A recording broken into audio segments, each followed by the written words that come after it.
We are starting to dig deeper into the Husqvarna Viking Designer Epic 3. And each video we do is meant to be short and sweet with tips in each and every one. Hi, I'm Sarah from sewingmastery.com, and we're doing over 100 videos on this beautiful machine. As we're talking about selecting stitches, which we've just done a video on, so you can find that right up here in this top corner if you want to check it out.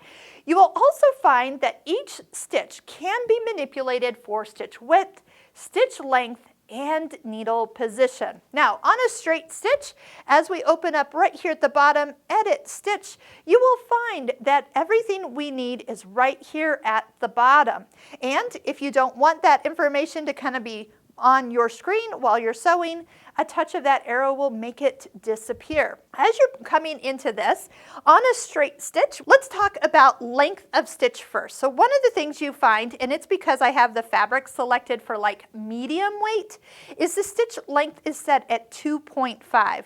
Now 2.5 is in metric, and I know not all of the Americans are used to metric, but I will tell you, you're probably used to it more than you realize because you own a sewing machine.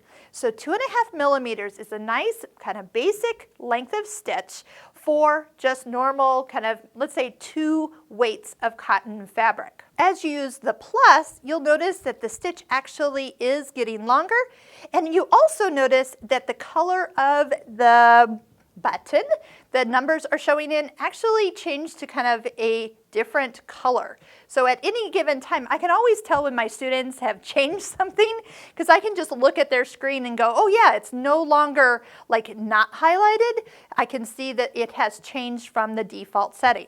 Now there's 2 ways to get back to the normal setting for a straight stitch. Well, you can do it the long way, which would be touching the minus sign until you found that number, go back to an unhighlighted amount. Well, you notice how many times I had to touch it to get there. So the easier way to do it would be just to come up and touch the stitch again. Notice it clears out the settings. So anything you do to a stitch, if you just reselect the stitch, boom, you are back to normal. Well, turning off your machine and turning it back on will also do just that.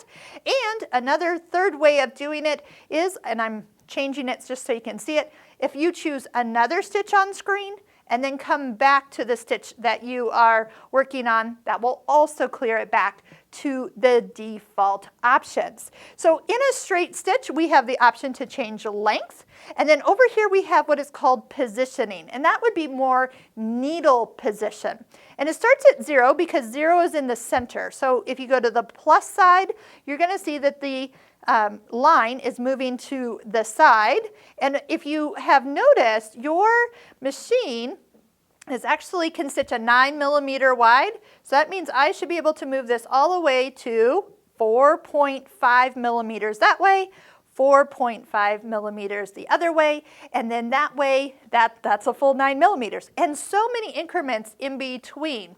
Again, if you choose the straight stitch, it'll put it back to the middle. And you will find that you can also change either the length or the needle position while you're sewing. So if you haven't tried that yet, put some fabric under your machine, select a straight stitch, and while you're sewing, increase the length and decrease the length and see how far it will change.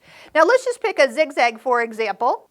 And as we see, this time we have length and we have width. So instead of needle position here, we have how wide is this zigzag. Now as I'm making it bigger, you are noticing it is growing on screen. And this is why I love this, is because this is actual size.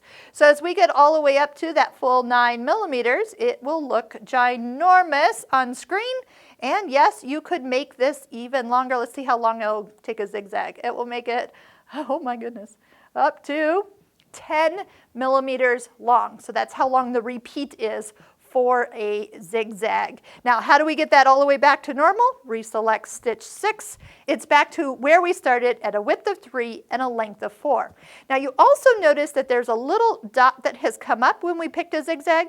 And watch this. Anytime you have a little place like this, you can toggle. Toggle means that there's 2 things in one area.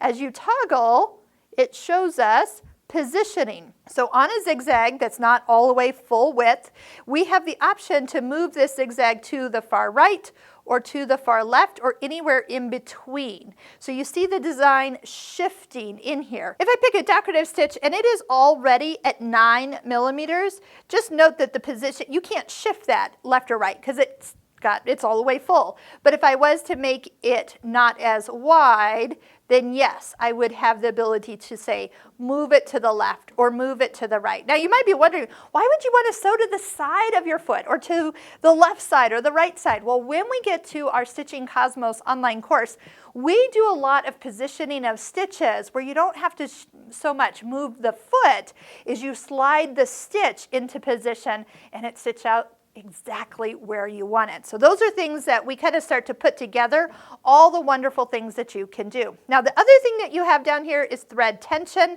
We are going to do a full video on thread tension, and it also has foot pressure because we do have that little toggle switch. So as we go into those specific things, but just know that every stitch will have a default setting and the ability to actually make it wider, shorter, and then also shift it for needle position options. So I hope you'll try out some of your stitches at their biggest size, their smallest size, their most petite size, and you will find this machine has so many possibilities. So here at the end of this video, here's a link to our complete playlist of all the videos that we have done, so you can start binge watching them. And in the description below, we have a list of all of our online courses, and many of those courses have free video lessons that you can watch to see if that course is right for you. So if you're ready to join me for a journey of a lifetime, that would be how you can invite me to your own sewing room and we can play together.